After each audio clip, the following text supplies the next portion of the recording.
Urdu talk کے سامعین کو میرا سلام۔ پروین شاکر کی غزلیں اور نظمیں تو آپ نے پڑھی اور سنی ہوں گی، پر میں آج ان کی وہ تحریر جو انہوں نے ستمبر 1976 عیسوی میں خوشبو کی دیباچی کے لیے لکھی تھی وہ سناؤں گی، جس کا عنوان دریچے گل سے ہے۔ جس طرح ان کی غزلیں دامن دل کو تھام لیتی ہیں، ان کی نثر بھی کچھ کم نہیں ہے۔ آپ سنیں اور حظ اٹھائیں۔ دریچے گل سے۔ گریزپا لمحوں کی ٹوٹتی ہوئی دہلیز پر ہوا کے بازو تھامے ایک لڑکی کھڑی ہے اور سوچ رہی ہے کہ اس سمے آپ سے کیا کہے۔ برس بیتے گئی رات کے کسی ٹھہرے ہوئے سناٹے میں اس نے اپنے رب سے دعا کی تھی، اس پر اس کے اندر کی لڑکی کو منکشف کر دے۔ مجھے یقین ہے یہ سن کر اس کا خدا اس دعا کی سادگی پر ایک بار تو ضرور مسکرایا ہوگا۔ کچی عمروں کی لڑکیاں نہیں جانتی کہ آشوب آگہی سے بڑا عذاب زمین والوں پر آج تک نہیں اترا، پر وہ اس کی بات مان گیا اور اسے چاند کی تمنا کرنے کی عمر میں ذات کے شہر ہزار در کا اسم عطا کر دیا گیا۔ شہرزاد کہ جس کے سب دروازے اندر کی طرف کھلتے ہیں اور جہاں سے واپسی کا کوئی راستہ نہیں۔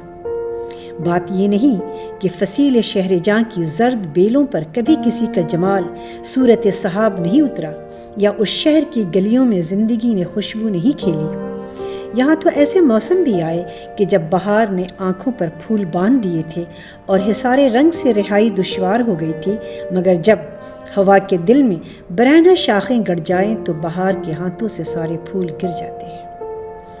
انہی پھولوں کی پنکھڑیاں چنتے چنتے آئینہ در آئینہ خود کو کھوجتی یہ لڑکی شہر کی اس سنسان گلی تک آ پہنچی ہے کہ مڑ کر دیکھتی ہے تو پیچھے دور دور تک کرچیاں بکھری ہوئی ہیں۔ ایسا نہیں ہے کہ اس نے اپنے عکس کو جوڑنے کی سعی نہیں کی، پر اس کھیل میں کبھی تصویر دھندلا گئی اور کبھی انگلیاں لہو لہان ہو گئی۔ خوشبو اسی سفر کی کہانی ہے۔ حیران آنکھوں، شبنمی رخساروں اور اداس مسکراہٹ والی اس لڑکی کو اعتراف ہے کہ یہ کہانی نئی نہیں ہے، اور یہی کیا دنیا کی کوئی کہانی نئی نہیں ہے۔ یہ تو ہمارے اندر کے کہانی کار ہے جو اس کو ایسا سندر بنا دیتا ہے کہ سنسار کا من موہ لے۔ پھر خود کو پانے کی جستجو میں اپنا آپ کھو دینا تو بڑی پرانی بات ہے، پر ہے بہت سچی اور ناگزیر۔ ندرت جذبوں کے جمال کا معیار نہیں ہوا کرتی، جذبے کا حسن تو اس کی سچائی ہے اور اظہار کی دلکشی اس کا اعتماد۔ سو یہ لڑکی بھی جب آپ سے بات کرے گی تو اس کی پلکیں بے شک بھیگی ہوئی ہوں گی، لیکن ذرا غور سے دیکھیے گا اس کا سر اٹھا ہوا ہے۔ رات کے پیاسے ہاتھوں سے اپنے خوابوں کا خالی جام کس نے واپس لیا ہے؟ پھر اس صورت میں جب کہ وہ شکستہ بھی ہو، کرچیاں آنکھوں میں چبھی رہ جاتی ہیں، جن سے نئے دن کے سورج کی کرنوں کا ٹکراؤ حد نگاہ تک رنگوں کے جال بچھاتا رہتا ہے، اور چشم خوں بستہ آنے والی رات لہو ٹپکنے تک اس فریب سرور میں رہتی ہے کہ آزار گیا۔ اس خوشگوانی کا زہر جب تن بدن میں کھل جائے تو جسم کے شجر پر ایک موسم بڑی دیر تک ٹھہر جاتا ہے، زخموں کے پھول بننے کا موسم۔ ہوا نے جب پھول کو چوما تو خوشبو نے جنم لیا، خوشبو جو کھلتی ہوئی کلی کی مسکراہٹ بھی ہے اور مرجھاتے ہوئے شگوفے کا نوحہ بھی، جو ہوا کی سانسوں میں اتر کر خزاں نصیب درختوں کی مسیحائی کرتی ہے اور اس عمل میں خود جاں سے بھی گزر جاتی ہے۔ خوشبو جو محبت کی طرح ہفت آسماں، دوستی کی طرح مہرباں، نیکی کی طرح یاد رہنے والی اور رفاقت کی طرح دکھ بٹانے والی ہے، جو بچپن کی سہیلی کی طرح جلتے ماتھے پر ہاتھ رکھ دیتی ہے اور ماں کی طرح پل بھر میں وجود کے سارے دکھ چن لیتی ہے، مگر جس کا مقدر وحشت ہے، جس کے ماتھے پر ہوا کی انگلیوں نے بے سر و سامانی لکھ دی ہے، جس کا کوئی گھر نہیں، جس کی زندگی کوچہ نوردی ہے، آبلہ پائی ہے، پریشان بدنی ہے، اور جسے تھک کر کسی دیوار سے ٹیک لگانے، کسی چھاؤں میں آنکھیں موند لینے کی اجازت نہیں کہ سفر اس کا تعاقب کر رہا ہے۔ وجود کو جب محبت کا وجدان ملا تو شاعری نے جنم لیا۔ اس کا آہنگ وہی ہے جو موسیقی کا ہے کہ جب تک سارے سر سچے نہ لگیں گلے میں نور نہیں آتا، دل کے سب زخم لو نہ دیں تو حرف میں روشنی نہیں آتی ہے۔